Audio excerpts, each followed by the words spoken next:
Hello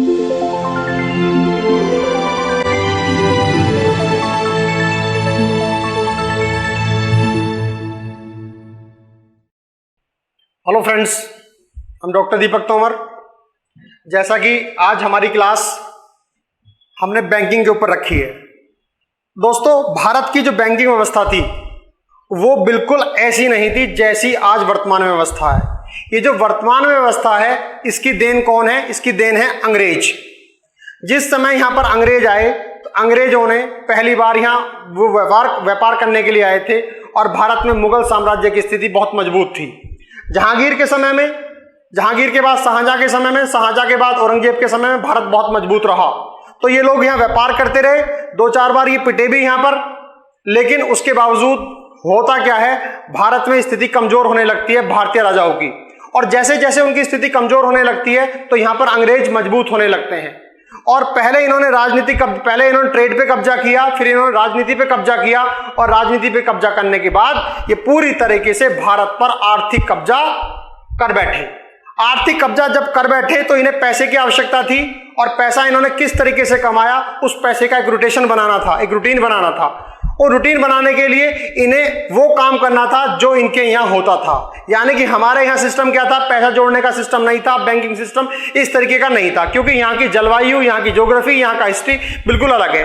तो यहाँ के लोग बिल्कुल अलग तरीके से सोचते थे, तो यहाँ की सारी चीजें अलग अलग थी। लेकिन जैसे जैसे अंग्रेज आए तो अंग्रेजों ने एक अपना सिस्टम यहाँ डेवलप किया। हालांकि इस सिस्टम को डेवलप होने में भारतीयों को बहुत नुकसान उठाना पड़ा, तो इसको समझने का प्रयास करेंगे। देखिए, भारतीय मैप है, और भारतीय मैप में अगर हम देखें तो भारत के 2 हिस्से हैं। एक ऊपर वाला हिस्सा जिसे कहते हैं हम उप महाद्वीपीय हिस्सा, और नीचे कहते हैं प्रायद्वीपीय हिस्सा। प्रायद्वीपीय हिस्सा पेनिनसुला, प्रायद्वीपीय हिस्सा ये आता है। तो जो अंग्रेजों का कारण था आने का, इससे पहले, अंग्रेजों से पहले जो भी भारत में आया वो कहां से आया? वो नॉर्थ वेस्ट से आया, यहां से अटैक करके आया। लेकिन अंग्रेज यहां अटैक करने नहीं आए, और ना ही अटैक करके यहां पर आए। इन्होंने क्या काम किया? अंग्रेज बंगाल से प्रवेश किया। अंग्रेजों ने बंगाल से प्रवेश किया। बंगाल में कलकत्ता पड़ता है, इसलिए बंगाली लोगों ने अंग्रेजी भी पहले सीखी, और इन्होंने अपनी बादशाहत भी बंगाल में कायम की। और जब बंगाल में कायम की तो बंगाल से इन्होंने यहाँ पर एक बैंकिंग सिस्टम स्टार्ट किया, यानी कि जहां लोग व्यापार करेंगे वहीं उसकी शुरुआत करेंगे। अब आप इस बात को बहुत अच्छी तरह समझ लीजिए। बंगाल है, बंगाल बहुत बड़ा प्रांत था उस समय, और नीचे ये मद्रास है और ये बंबई है। यानी कि कलकत्ता जो हमारा आज का वर्तमान कोलकाता है, इसको हम कलकत्ता कहते थे, जो बंगाल की राजधानी भी रही और जो भारत की राजधानी भी रही। तो जब भारत की राजधानी कलकत्ता रही तो सारा आर्थिक सिस्टम, राजनीतिक सिस्टम पूरे भारत का कलकत्ता से चलने लगा। तो अंग्रेजों ने सबसे पहले यहां एक बैंक बनाया। और एक बात और ध्यान रखिए आप, यहां पर जो सबसे पहला बैंक बना भारत में, वो बैंक यूरोपियन पद्धति पर आधारित था, और उसका नाम रखा गया बैंक ऑफ हिंदुस्तान। अब ये बात समझने की, उसका नाम हिंदुस्तान क्यों रखा गया? जिससे कि भारतीयों को लगे कि यहां पर ये हिंदुस्तानियों का बैंक है। अब आप शुरू करते हैं, देखिए यहां से bank of Hindustan. Bank of Hindustan की जो स्थापना हुई है वो 1770 में हुई है, 1770 में। और ये यूरोपियन बैंकिंग प्रणाली पर आधारित देश में पहला बैंक है।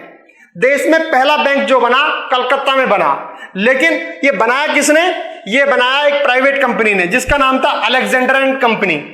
लेकिन ये बैंक पूरी तरह से फेल हो गया, अर्थात ये पूरी तरह से फेल हो गया। और फेल क्यों हो गया?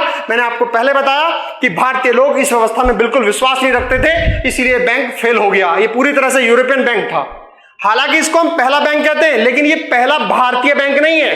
इसके बाद अंग्रेज पूरी तरह से लगे रहे, क्योंकि उन्हें अपना सिस्टम डेवलप करना था। उन्होंने अपनी भाषा को डेवलप किया, उन्होंने अपने अंग्रेजी भाषा को डेवलप किया, उन्होंने अपने तौर तरीकों को डेवलप किया, और हमारे सारे तौर तरीकों को तहस नहस कर दिया। इवन हमारे व्यापार को भी तहस नहस कर दिया।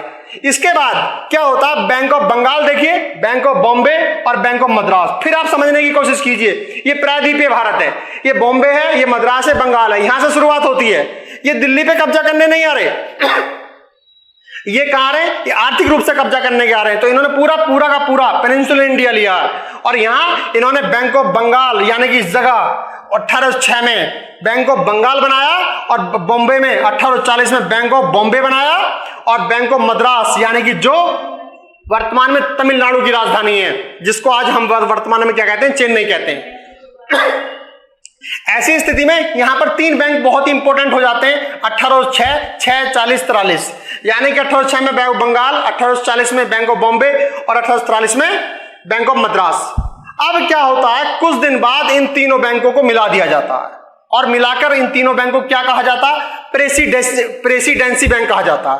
और प्रेसिडेंसी बैंक का मतलब क्या है, यहां पर इस बैंक को, इन बैंकों को नोट के निगमन करने का अधिकार भी था। और ये नोट, कागजी नोट निगमन करने का अधिकार कब तक रहा, 1862 तक रहा, 1862 तक रहा।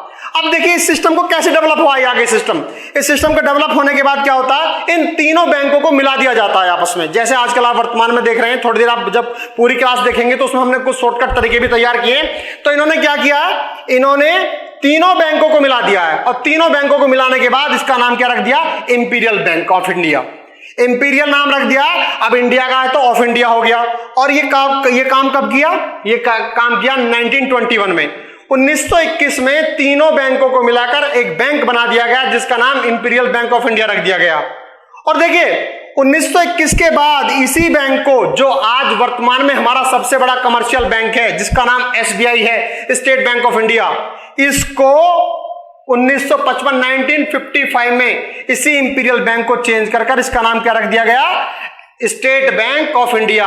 यानी कि जुलाई ऑफ 1 जुलाई 1955 को इसका नाम क्या कर दिया गया, SBI। और दोस्तों एक बात और है, जैसे अगर हम कहते हैं कि हमारे देश की राजधानी क्या है, यानी कि Delhi is the capital of India और नाउ न्यू दिल्ली, पहले दिल्ली थी। तो ऐसी स्थिति में भारत की दो राजधानी होती हैं, एक पॉलिटिकल हैसियत से और एक आर्थिक हैसियत से। अब आप खुद सोचिए कि बंबई को आर्थिक राजधानी क्यों कहा जाता है। अब देखिए SBI का हेडक्वार्टर कहां पर है, बंबई में। आप देखिए RBI का हेडक्वार्टर कहां पर है, बंबई में। आप देखिए जितने भी हमारे सेंसेक्स है कहां पर है, बंबई में। तो भारत की ज्यादा से ज्यादा जो आर्थिक गतिविधियां हैं वो कहां से संचालित होती हैं, वो बॉम्बे से संचालित होती हैं। तो इसीलिए सभी के हेडक्वार्टर इनके मुंबई है, इसीलिए बंबई को फिल्म हॉलीवुड बॉलीवुड के कारण भी जाना जाता है, कहीं ना कहीं आर्थिक राजधानी के रूप में भी जाना जाता है। और हाल फिलहाल में जो ये SBI है, इसके जो चेयरमैन है या अध्यक्ष है, उनका नाम है शशिकांत दास। ये क्वेश्चन करंट की दृष्टि से बहुत महत्वपूर्ण है। और देखिए जब इकोनॉमिक्स में बहुत बड़ा स्टेप लिया जाता है तब वो टॉपिक कहीं ना कहीं करंट के साथ जीके से भी जुड़ जाता है। तो मैं इसके बाद जो करंट ले रहा हूं, इसकी बैंक की करंट ले रहा हूं, वो बहुत ही एग्जाम की दृष्टि से, आने वाले एग्जाम की दृष्टि से बहुत ही महत्वपूर्ण है। शशिकांत दास फिलहाल वर्तमान में चेयरमैन है SBI के, और एक नाम है अरुंधति भट्टाचार्य। ये SBI की पहली महिला अध्यक्षा हैं, ये SBI की पहली महिला चेयरमैन हैं। तो याद रखिए ये क्वेश्चन जीके का बन जाता है। पहले थी ये अरुंधति भट्टाचार्य, पहली महिला, और शशिकांत दास वर्तमान में SBI के गवर्नर हैं। भारत की आर्थिक राजधानी मुंबई है, आपको अच्छी तरह पता है। इसी प्रोसीजर में अब आप आगे चलिए, इसी प्रोसीजर में 1 अप्रैल 2017 को SBI के 5 सहयोगी बैंक थे। एक बात याद रखिए, अगर सबसे ज्यादा किसी का कोई सहयोगी बैंक रहा है तो केवल SBI का रहा है। और SBI के 5 सहयोगी बैंक थे और उनके सबके नाम स्टेट बैंक ऑफ इंडिया ही हैं। बस अंतर इतना है, उन शहरों के नाम पर उसके नाम अलग अलग कर दिए गए हैं। जैसे पहला है SBI of Bikaner and Jaipur, यानी कि इसे कह सकते हैं state bank of Bikaner and Jaipur. दूसरा कह सकते हैं SBI पटियाला, यानी कि स्टेट बैंक ऑफ पटियाला। तीसरा है हमारा Hyderabad, state bank of Hyderabad. चौथा है हमारा स्टेट बैंक ऑफ मैसूर, यानी कि ये शहरों के नाम पर है। और पांचवा है Travancore, state bank of Travancore. और छठा है BMB का मतलब है भारत का प्रथम भारतीय महिला बैंक, भारत का प्रथम भारतीय महिला बैंक। यानी कि 5 सहयोगी बैंक प्लस एक BMB, भारतीय महिला बैंक। इन सबका विलय SBI में कर दिया गया है। यानी कि जो 6 बैंक, 5 सहयोगी प्लस एक भारतीय महिला बैंक जो है, उन 6 को मिलाकर हमने स्टेट बैंक में दोबारा विलय कर दिया गया है। इसके बाद देखिए बहुत ही महत्वपूर्ण जो चीज आती है, अगर क्वेश्चन ये पूछा जाता है आपसे कि भाई भारत का पूर्ण रूप से पहला भारतीय बैंक कौन होगा, तो उसका आंसर आएगा PNB। और PNB का मतलब क्या होता है, देखिए पंजाब नेशनल बैंक। 1894 में ये बैंक बना, और P से पंजाब बनता है, N से नेशनल, B से बैंक। याद करने का तरीका इसका ये हो जाएगा कि PNB का मतलब होगा P से पूर्ण। क्या रहेगा, P से मतलब पूर्ण। और याद रखिए पंजाब नेशनल बैंक का मतलब है पूर्ण रूप से पहला भारतीय बैंक पीएनबी। इसके बाद जो मोस्ट इंपोर्टेंट चीज आती है RBI, reserve bank of India. देखिए कि एक बैंक ऐसा होता है जो भारत सरकार के पूरे कार्य देखता है, ये सब बैंकों का बैंक कहलाता है, यानी कि नोट छापने का काम भी उसका ही होता है, सारी बैंकिंग नीतियां वही डिसाइड करता है, तो उसको हम भारत का केंद्रीय बैंक कहते हैं। और उस बैंक का नाम क्या है? RBI, reserve bank of India. 1 अप्रैल 1935, हालांकि अप्रैल 1 अप्रैल का मतलब आप जानते हैं, लेकिन इकोनॉमिक्स में अप्रैल बहुत ही महत्वपूर्ण है। आप देखिए बार बार 1 अप्रैल आ रहा है, तो 1 अप्रैल 1935 को आरबीआई की स्थापना हुई और आरबीआई बना, और इसका हेडक्वार्टर भी कहां पर है? मुंबई में। और जब इसका नेशनलाइजेशन यानी कि राष्ट्रीयकरण किया गया तो वो डेट थी 1 जनवरी 1949। अब इस बात को ध्यान रखिए, आरबीआई की स्थापना 1935 और नेशनलाइजेशन 1949, बहुत इंपॉर्टेंट है, बैंकों का बैंक है ये, सारे नोट सारे काम बड़े बड़े यही करता है।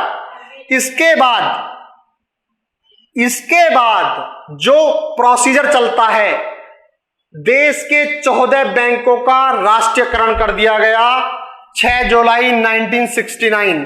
भारत में पहला ऐसा कदम उठाया गया भारत की सरकार के द्वारा जहां इतने सारे बैंक यानी कि 14 बैंकों का राष्ट्रीयकरण कर दिया गया। Date is very important, 1969।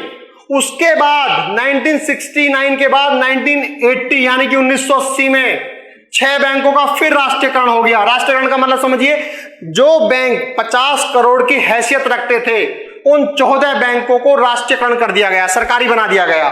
बाद में जिन बैंकों की हैसियत 200 करोड़ थी उन 6 बैंकों का राष्ट्रीयकरण फिर कर दिया गया। तो दोनों ही ईयर बड़े इंपॉर्टेंट है, 1969 और 1980। अब इसके बाद 1993 यानी कि सितंबर 1993 में सरकार ने फिर एक फैसला लिया, न्यू बैंक ऑफ इंडिया का पीएनबी में फिर विलय कर दिया। देखिए पीएनबी पहला भारतीय पूर्ण रूप से पहला भारतीय बैंक है। अब इन्होंने क्या काम किया, इसका मान सम्मान बढ़ाया जा रहा है। यहां पर न्यू बैंक ऑफ इंडिया का विलय किसमें कर दिया? पीएनबी में। और उसके बाद फिर सरकार ने एक स्टेप लिया, मोदी सरकार बहुत बड़े बड़े स्टेप ले रही है आर्थिक क्षेत्रों में, और आप देखिए कितने सारे बैंकों की संख्या घटा दी गई है। हालांकि इससे कहीं ना कहीं इसका बहुत बड़ी बात इसलिए भी हुई है कि डिजिटलाइजेशन हुआ है, और जो काम बहुत संख्या में कर्मचारी करते थे अब उसको एक कंप्यूटर आसानी से कर देता है। लेकिन इसका दूसरा और दुखद पहलू यह है कि इससे कहीं ना कहीं वैकेंसी बहुत बड़ी मात्रा में कम हुई है।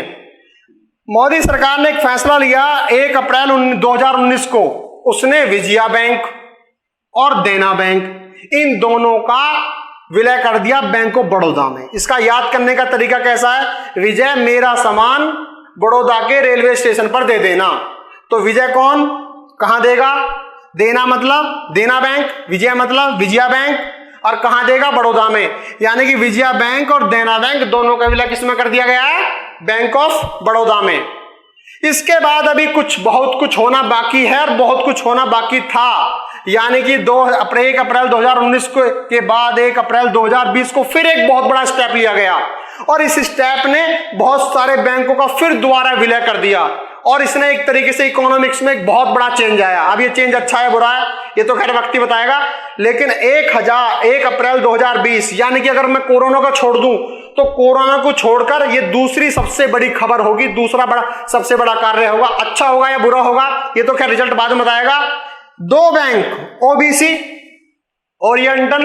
ओरिएंटल बैंक ऑफ कॉमर्स और plus United Bank of India, इन दोनों का फिर विलय कर दिया गया किसमें? पंजाब नेशनल बैंक में। और याद करने का तरीका है, ओबीसी मतलब अदर बैकवर्ड क्लासेस, लेकिन यहां पर ओरिएंटल बैंक ऑफ कॉमर्स है, और यूनाइटेड का मतलब है इकट्ठे होना, मजबूत होना, संगठित होना। ओबीसी संगठित हो गए, ओबीसी यूनाइटेड हो गए, कहां? पंजाब में ओबीसी यूनाइटेड हो गए। तो ओबीसी और यूनाइटेड बैंक का विलय किसमें हो गया? पंजाब में। याद रखिए, शॉर्टकट है, देखिए आप इतने सारे बैंकों को 3-4 लाइन में याद कर पाएंगे। ओबीसी यूनाइटेड कहां पर हुए? पंजाब में, यानी कि ओबीसी का और यूनाइटेड बैंक का विलय किसमें हुआ? पंजाब नेशनल बैंक में। इसके बाद है सिंडिकेट बैंक, वर्तमान में जो सिंडिकेट बैंक है इसका भी विलय कर दिया, किसमें कर दिया? केनरा में। अब देखिए जब ये इतने सारे बैंकों का विलय हुआ है, यानी कि 20 से लेकर ये बैंक 12 रह गए, तो आपको ये करंट में पूछा जा सकता है किस बैंक का विलय किस बैंक में हुआ है। इसका याद करने का तरीका क्या? देखिए सिंडिकेट, पहला शब्द लो सिंडी, और के तो है इसमें केट, इस टैग की जगह न कर दो, हमने क्या बना दिया सिंडिकेन। सिंडिकेट बैंक का किसमें हुआ, केनरा बैंक में। सिंडिकेन से क्या याद रहेगा हमारा, सिंडिकेट का हुआ केनरा बैंक में। ये बहुत बढ़िया शॉर्टकट मिलेगा आपको। सिंडिकेन का मतलब है सिंडिकेट बैंक का केनरा बैंक में विलय हो गया। इसके बाद दूसरा बैंक आता है आंध्रा बैंक, और दूसरा है फिर इसके बाद कॉरपोरेशन बैंक। इन दोनों बैंकों का विलय किसमें हो गया, यूबीआई में। यूबीआई का मतलब क्या है, यूनियन बैंक ऑफ इंडिया। याद करने का तरीका क्या है, आंध्र प्रदेश, आंध्र प्रदेश से आंध्रा बना है, और ये कारपोरेशन है, और कारपोरेशन से मिलता जुलता एक शब्द होता है कोऑपरेशन। आंध्र प्रदेश को कोऑपरेट कीजिए तो क्या बनेगा, यूनियन बनेगा। आंध्र प्रदेश को कोऑपरेट कीजिए, आंध्रा बैंक और कॉरपोरेशन बैंक का यूबीआई में, यूनियन बैंक ऑफ इंडिया में विलय हो गया। तो कैसे याद रखेंगे, आंध्र प्रदेश को कोऑपरेट कीजिए तो आंध्रा बैंक और कॉरपोरेशन बैंक किसमें, यूबीआई में, यूनियन बैंक ऑफ इंडिया। आजकल इलाहाबाद बहुत ज्यादा चर्चाओं में है, और यहां इलाहाबाद बैंक भी बहुत ज्यादा चर्चाओं में है। तो दोस्तों इलाहाबाद का नाम कुछ दिन पहले प्रयागराज कर दिया गया, रेलवे स्टेशन का भी नाम प्रयागराज कर दिया गया, लेकिन इलाहाबाद बैंक का नाम प्रयागराज नहीं हो सकता फिलहाल में, क्योंकि ये राज्य सरकार के हाथ में नहीं है। तो हम इसे कैसे याद करेंगे, इलाहाबाद बैंक किसमें मर्ज हुआ, इंडियन बैंक में। तो याद रखिए इलाहाबाद के लोग बहुत अच्छे इंडियन हैं। इलाहाबाद के लोग कैसे हैं, बहुत अच्छे इंडियन हैं। तो इलाहाबाद बैंक का किसमें हो गया, इंडियन बैंक में। अब ये हमने पूरे के पूरे 12 बैंक रह गए हमारे, और हमने सबको शॉर्टकट तरीके से ले लिया। अब सवाल आता है कि भाई सार्वजनिक क्षेत्र में, सार्वजनिक क्षेत्र का मतलब होता है एक तरीके से सार्वजनिक क्षेत्र में जो हमारे सरकारी बैंक हैं उनको हम अनुसूचित बैंक कहते हैं, अनुसूचित वाणिज्यिक बैंक। अनुसूचित का मतलब है शेड्यूल्ड, वाणिज्य का मतलब कमर्शियल। यानी कि ये लोन, ये बैंक जो हमें लोन देते भी हैं और हमसे मतलब ये लेने और देने दोनों का कार्य करते हैं। एक तरीके से ऐसा समझिए, हम एफडी करते हैं, किस में करते हैं, बैंक में करते हैं। हम बैंक में पैसा जमा करते हैं, हमें ब्याज मिलता है, लेकिन जब हम बैंक से पैसा लेते हैं तो हमें ब्याज देना पड़ता है। तो एक तरीके से इनका नाम क्या हो गया, वाणिज्यिक बैंक, कमर्शियल बैंक, क्योंकि ये कमर्शियल का काम कर रहे हैं। तो एक तरीके से सार्वजनिक बैंक जो संख्या है वो मात्र कितनी रह गई है, 12। पहले कितनी थी, 20। 1 अप्रैल 2020 का डाटा बता रहा हूं। सार्वजनिक क्षेत्र में अब मात्र 12 बैंक रह गए हैं जिनको हम अनुसूचित वाणिज्यिक बैंक कहेंगे। लेकिन 12 में 10 जोड़ दो 22 हो जाते हैं। तो जो अनुसूचित वाणिज्यिक बैंक जो निजी क्षेत्र में है उनकी संख्या है 22। कितनी है, 12 और 10 22, और 22 दूनी होता है 44। 44 का मतलब होता है जो विदेशी बैंक है भारत में उनकी संख्या कितनी है, 44। देखिए याद रखिए 12 10 22 और 22 दूनी 44। ये याद करने का आंकड़ा है, जैसे आपने यहां पर आंकड़ा याद किया था 18 6 से 6 40 43। ऐसी क्या याद रखेंगे आप, यहाँ 12 22 44, 12 10 22, 22 दूनी 44। अपना अपना तरीका कैसा भी याद करने का हो सकता है। एक तरीके से हमने इसको एक बेसिक वीडियो तैयार किया है इसका, और ये मुश्किल से 10 या 15 मिनट का वीडियो मुश्किल से होगा। आप इसको 2-3 बार अगर पढ़ेंगे तो ये आपका सारा तैयार हो जाएगा। और जो इसमें जो अच्छा लगे आपको दोस्तों, कोई नई चीज लगे तो प्लीज और प्लीज आप इसको सब्सक्राइब जरूर करें, शेयर जरूर करें और लाइक जरूर करें। आपके कमेंट्स हमें बताते हैं, आपके कमेंट्स हमारे लिए मोटिवेशन का कार्य करते हैं। Thank you so much.